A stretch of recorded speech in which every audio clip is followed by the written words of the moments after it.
यस्तो फोटोहरू आजभोलि निकै ट्रेन्डमा छ। के तपाईँ पनि यस्तै फोटो एडिट गरेर आफ्नो फेसबुक, इन्स्टाग्राम र टिकटकमा राख्न चाहनुहुन्छ?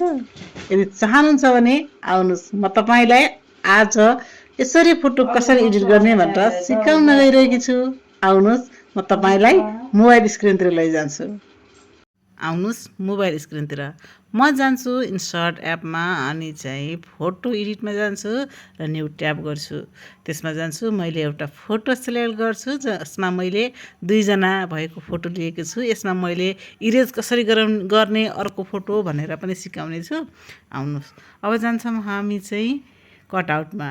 यसले पूर्ण रूपमा ब्याकग्राउन्ड रिमुभ गरिदिन्छ। त्यसपछि जान्छ हामी साइडमा रहेको इरेजमा गएर कसरी इरेज गर्ने यहाँ तपाईँहरूले देखिसक्नु भएको छ। यसलाई इरेज गर्दा एकदमै मिलाएर गर्नुपर्ने देखिन्छ केयरफुल्ली।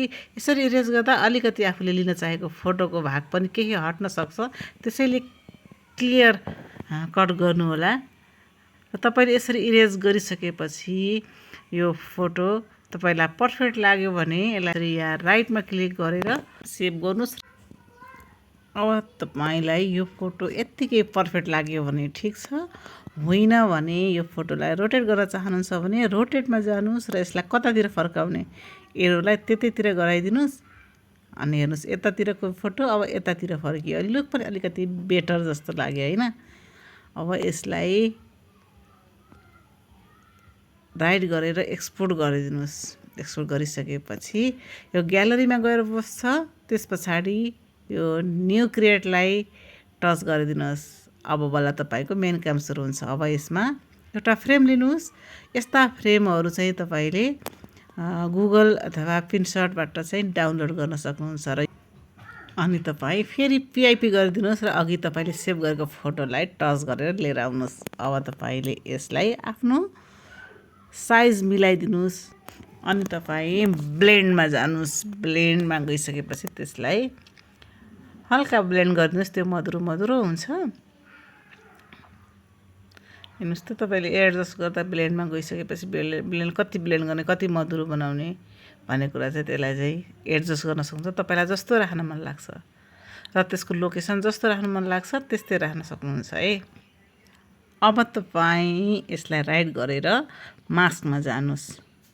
मास्कमा गइसकेपछि तपाईँलाई कुन सेपमा मास्क लगाउनु मन छ त्यो चाहिँ सेप लिनुहोस्। मैले चाहिँ राउन्ड सेप लिएँ। राउन्ड सेपले त्यसको कति भाग लिने भनेर त्यसले राउन्ड सेपमा मास्क लगाइदिन्छु।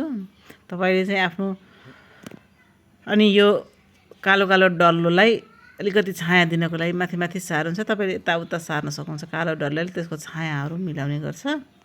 त्यसलाई एडजस्ट गरिसकेपछि अब राइट क्लिक गरेर फेरि पिआइपी गरिदिनुहोस्। पिआइपी गरेर फेरि अघिकै फोटोलाई तान्नुहोस् र त्यसलाई लिएर यसमा एडजस्ट गरिदिनुहोस्।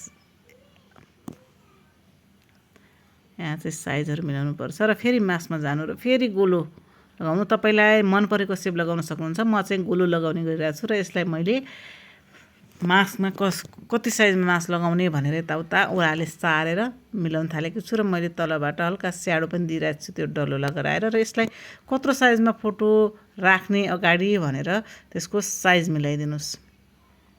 तपाईँलाई यदि तपाईँले यो गर्दा गर्दै तपाईँको मास्कमा अझै चाहिँ राम्रोसँग मिलेको छैन भन्ने लाग्छ भने फेरि मास्कमा जानु र साथमा पछाडिको फोटोलाई तपाईँले कति ठुलो बनाउने, कता सार्ने भनेर पनि गराउन सक्नुहुन्छ। मैले चाहिँ अगाडिकोलाई अलिक सानो भयो जस्तो लागेर ठुलो बनाएँ र फेरि यसलाई अगाडिको फोटोलाई मैले फेरि तर सारा यसलाई अलि ठुलो साइजमा ठिक्क देखिने गरेर राखिदिएँ। यसको साइजहरू र यसको लोकेसन चाहिँ हातले टच गरेर मिलाउन सकिन्छ। र यसलाई मैले फेरि मास्कमा गएर यसको चाहिँ साइजहरू चाहिँ अलिकति लामो लामो बनाइदिन्छु भनेर, किनभने राउन्डबाट त्यो अलिकति बाहिर आए जस्तो लाग्यो। त्यही भएर यसलाई चाहिँ अलिकति साइज अलिक अन्डाकार बनाइदिन्छु भनेर हल्का मिलाइदिन्छु। तपाईँले पनि त्यसरी मिलाइदिन सक्नुहुन्छ। यसरी तपाईँले यो एरोलाई माथि माथि तानेर माथि तान्न सक्नुहुन्छ। साइडको एरोलाई तानेर ठुलो बनाउने र सानो बनाउने गर्न सक्नुहुन्छ। र यसलाई अब पर्फेक्टली यसमा सेट गर्न सकिन्छ। हेर्नु कति राम्रो अगाडिको पछाडि छाया परे जस्तो भइसक्यो। यसलाई अब सेफ भइसकेछ। अब यसलाई चाहिँ यो एक्सपोर्ट गर्नको लागि रेडी भइसकेको छ। यदि तपाईँले मन पर्यो भने यसलाई एक्सपोर्टमा दबाएर सेभ गरिदिन सक्नुहुन्छ। यसरी तपाईँको पर्फेक्ट फोटो बन्छ। फेरि पनि यस्तै भिडियो हेर्नको लागि लाइक र फलो गर्न नबिर्सिनु होला है त।